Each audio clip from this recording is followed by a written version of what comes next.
আমাদের গ্রামটি সবুজে ঘেরা এক শান্ত পরিবেশের মাঝে অবস্থিত।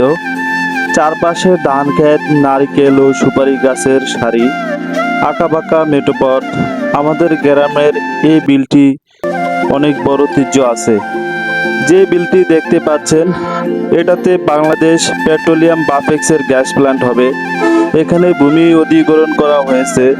গত দুদিনের বৃষ্টিতে ও জোয়ারের পানিতে বিলটি ভরে গেছে। শীতকালে বিলের পানি শুকিয়ে গেলে সেখানে ধান, সরিষা, আলু চাষ করা হয়। এই বিলটি আমাদের গ্রামের খেলার মাঠ। এখানে ফুটবল, ক্রিকেট খেলার আয়োজন করা হয়। এই বিলটি আমাদের গ্রামের প্রাণ।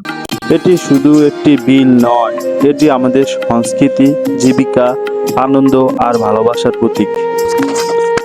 বর্ষাকালে মৌসুমী জেলেরা বিলের পানিতে অনেক রকম মাছ শিকার করে। তার ভিতর বোয়াল, আইড়, গজার, শোল ও দেশি প্রজাতির অনেক মাছ পাওয়া যায়।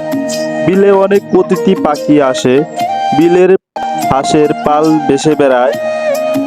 তাদের ডাক আর পানির শব্দে অপরূপ পরিবেশ তৈরি হয়। বিলটি শুধু প্রকৃতির নয়, আমাদের আবেগের অংশ। বিকালে সূর্যাস্ত দেখতে অনেকেই বিলের পাশে ভিড় জমায়। আপনারা চাইলেও আমাদের এই বিলটির অপরূপ সৌন্দর্য দেখার জন্য আসতে পারেন। আমাদের গ্রামটি হলো পশ্চিম ইলিশা ইউনিয়নের 3 নম্বর ওয়ার্ড, দক্ষিণ চরপাতা। আমাদের গ্রামে ভ্রমণের আমন্ত্রণ জানিয়ে আজকে এখানে শেষ করলাম। আল্লাহ হাফেজ, ভালো থাকবেন।